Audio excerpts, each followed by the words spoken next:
by HuskerOnline, Sean Callahan. Sean, good morning. We have a kickoff time as of yesterday. Nebraska, Cincinnati, not at 7 o'clock, but at 8 o'clock at Arrowhead. We'll be able to stay up the whole game. And what?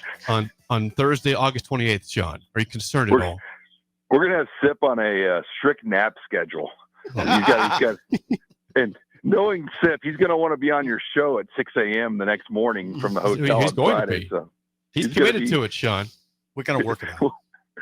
We got to do a post-game show, obviously, and then yes. I'm sure he'll be on. But, guys, this is going to be one of the best tailgate setups I think we've ever probably seen for a Nebraska game in a long time because, I wrote this yesterday on our site. Normally, tailgating in Lincoln's great, but you got to have a lot of money to have a good tailgating spot. You got to have a lot of booster points or own a business. Booster points. Arrowhead Stadium is just a gigantic pavement village, and anybody can buy a parking pass and park where they want there. So this is going to be probably one of the best common fan setups for tailgating that we've probably seen for a Nebraska game in a long, long time, if ever. And I'm excited. It's going to be a lot of people driving down Thursday and have plenty of time to get down there and probably stay the night, maybe go to the Royals game on Friday or stay down in Kansas City a couple extra days. Royals. Sean, Bill Bush, 93.7 The Ticket. Were you part of this cover-up on Monday?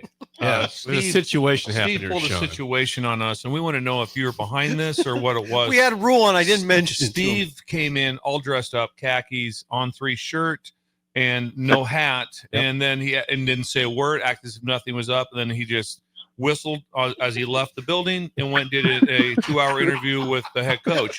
Didn't say anything to us. Were you behind this? Did you put him up to this? We need a yes or no and be accurate because I need to know an answer. Was I really dressed I will up? tell the people at Coppell Chevrolet if you're lying to me. No, I had nothing to do with it. On some of those things too, you never want to say you're having somebody on because, especially higher profile, because they can get busy and then the interview doesn't happen, and everyone's like, "Well, Simple told me we have a rule on. Where was the rule?" Right. So I think you, Sean. He was probably protecting that because we've done shows over the years, and you guys have too, where the higher profile guest has to reschedule on you. Yeah. But yeah, we were fortunate enough to get about 30 minutes with the hen man on Monday. What was your read on? I kind of covered my read on Shamar Brown and all that matter. What was your read on Shamar Brown based on what Rule told you on Monday? Just if they wanted to go in at the level to get him, they could have, but it was not in line with what they have in line for the running back room, meaning, are you going to pay Shamar Brown more than what you're currently paying your starting running back, Emmett Johnson? And that's apparently what Cal and maybe Miami were willing to do. And look, Miami they're doing everything they can before this clearinghouse comes into effect. I mean, they locked up yesterday Jackson Cantwell, the number one offensive lineman and number one player in the country yesterday, with his agent Drew Rosenhaus. And you better believe they probably front loaded that thing to make sure they could get as much of this money in off the rev share number probably before July 1. So, I mean, there's a lot of strategy, and some of these teams are spending like crazy before this clearinghouse comes into effect. And obviously Rob and Sip has talked about that in basketball. But Miami's a big proponent of that, where they've been very aggressive to give Mario Cristobal a team that's going to try to get to the playoffs. Was there a time, Sean, you thought that Shamar Brown would end up, though, at Nebraska? He goes to Miami. Rule says economics weren't there. Did you think there was a time he would end up here? I thought there was in some respects because of just, number one, he's from Omaha. And, for his family to get to games, it would have been a better setup. I mean, 18 of the 24 games the next 2 years his family could drive to. And I get money's money, but 4-hour flights, if you get on the direct to Miami, that's a lot of traveling to go to watch your son play or your relative play. And then obviously his high school coach played football in Nebraska. He played with Sam Sledge. They're in the same graduating class. So they had a lot of things going, but I think we've got to come to grips in this rev share NIL era. None of that stuff matters anymore. Especially when the agents get involved. The agents don't care about the connections. Like, their job is to make you as much money as possible, and then they get the deals on the table, and you have to decide what you want to do at that point. And clearly Miami was very aggressive to make sure they got a running back. Cristobal likes to play three. Their style is to play three running backs and maybe give them all anywhere from 8 to 12 carries apiece and keep those guys fresh throughout the year. And they really wanted a third running back, it sounded like. Sean, how are you switching gears a little bit here? How does Sean Callahan size up Nebraska's kicker situation? Now you essentially have three in August that will compete: John Holt, Tristan Alvano, and then the newcomer Kyle Cunanan. Just kind of size up the race. Well, I think the first thing with Cunanan, the value he's going to give you is probably somebody for kickoffs right now, because with the injuries that both Hull and Alvano are coming off of, soft tissue injuries, and Coach Bush could speak to this, putting a guy off those injuries into a kickoff situation, that's a potential injury waiting to happen, because of the heavy, the swing that you take on a kickoff. And so Cunanan, I would think it fits that role probably right away. But yeah, then the kicker battle, it just feels like it's going to be more a John Hall versus Cunanan battle.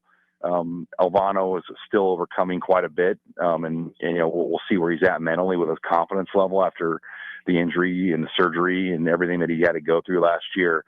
But that will be a good battle, because look, John Hall was clutch down the stretch, and they finally appear to have a snapper that's going to be more consistent in Kevin Galick. And we know the operation was a huge part of some of the issues last year with the snap speed, the location of the snap, the holds. And if that is tuned up and cleaned up, who knows what that kicking game is going to look like, because it played a big factor in a lot of those block kicks and punts last year. Sean, it's May. It is May, but June is huge.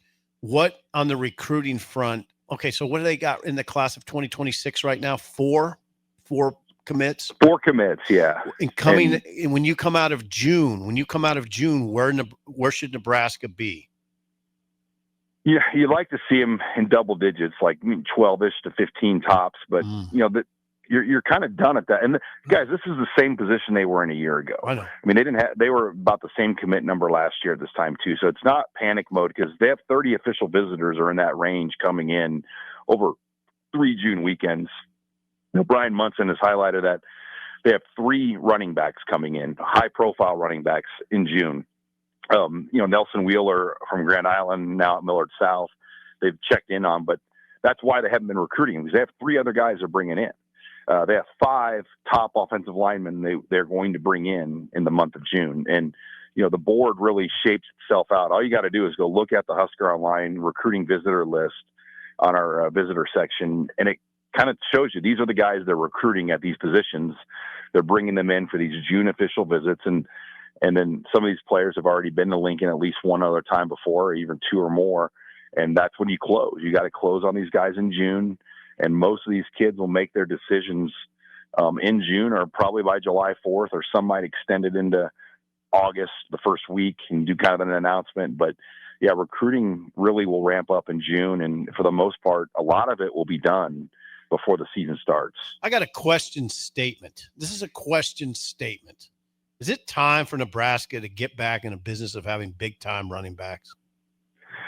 You took it for granted when you think about the run of NFL running backs they had. Like, you just like, oh yeah, another NFL guy. I mean, you go all the way through, obviously Osborne, but from Frank all the way through Bo. I mean, they had a pro pretty much at running back every year. I mean, you go down the line, and I mean, Bill Callahan, like everyone criticized, they should have taken Danny Woodhead. Well, he took Brandon Jackson, who was a 2nd-round draft pick. Pretty good pick there. Corey Ross was a pro. Yeah. Marlon Lucky at least played it in the NFL for a cup of coffee. He was a very good running back. And you go down the line, obviously Halou and Burkhead and Abdullah. I mean, they had quite a run of backs. And after Abdullah, I mean, the best running backs have probably been Ozigbo and Terrell Newby. I mean, they just haven't had over the last 10, 11 years. And you could probably connect that with some of the struggles and inconsistencies Nebraska's had, not having that kind of a running back there. It's time. I got to look at these 3 guys they're bringing in. Have you looked at them? Yeah. I mean, they're fast. They're explosive backs. They all fit kind of what they want with this offense. But yeah, they've got 3 targeted backs. Brian's got it kind of broken down in the 3 and out. Like, yeah, they went in to check in on Nelson Wheeler, but there's a reason. Like, there's a lot of in-state guys going to Iowa State and places like that. As Okay. Bill and I joked, the shop's open. But Jake loves there's a that reason. topic. Well, There's a reason, because they've got their board set right now. last thing on that, Sean, Leighton Burback of Norfolk Catholic going to Northwestern. The first time you point out in decades that someone has left the state to go to Northwestern. Was he ever on Nebraska's radar? And who else was after him, if not beyond Northwestern? You know, he had Iowa State and Central Florida. I mean, he had a number of those types of offers, but what he is that he's a player that is not going to cost you a lot of money in terms of the rev share and the numbers and the dollars and the cents, and developmental prospect, a guy that's going to take some time, Sure. almost like another version of a Grant Seagren, probably. When you compare a guy that just recently left the program. But no, they evaluated him and looked at him. But yeah, I don't ever get the sense he was close to an offer. I mean, right now in the state, we know there's only 3 players that have received offers for Nebraska, and Isaac Jensen's already off the board. Darian Jones being the other, and then Jace Reynolds, who's committed to Nebraska. But Nelson Wheeler getting a visit, just a check-in visit, was probably the most in-state activity we've seen in the cycle, other than those guys I just mentioned. So. Good deal for Burback going to Northwestern, and that will be a great place for him to play. And yeah, I can't recall a Nebraska native that has signed a letter of intent to go there. I mean, there's been some walk-ons here and there, but it is pretty notable. And we see, Illinois has taken 2 players from Nebraska. Before that, it had been 100 years since there'd been a letter winner from the state of Nebraska at Illinois for football. But Sean, you mentioned to me the other day, there's been some classes at Nebraska that have been light on Nebraskans. Not no doubt. Yeah. And we have this recency bias about it, but the year they took Xavier Betts, he was the only in-state commit in the class. They had Isaac Gifford as a gray shirt. Yeah. Ended up being a scholarship guy right away though. But yeah, Josh Banderas was the only guy in his class that year. You can go down the line. I mean, there was a year where Cole Pinsek and C.J. Zimmer, I believe, were the only 2 in-state signees in one class. Yeah, so it's not. We kind of got a little overboard, if we're being honest. Like, kind of feeling this pressure of local former players and other guys and trainers. You got to take every in-state guy, and I think coaches kind of caved into some of that. And it's not a sustainable model, probably, to take 8 Nebraska guys every year and win in a league that's full of NFL players. The draft data does not lie. There's maybe 1 Nebraskan drafted per year in the draft. And you've got to bring NFL players in this league to win. And, we all love Nebraskans and want them to play here. But this is a different league now in terms of the NFL talent that you've got to win with in this Big Ten Conference. And Matt Rule recognizes that. Sean, always good stuff. Thanks for the time. We'll chat with you again next week. Thanks, guys.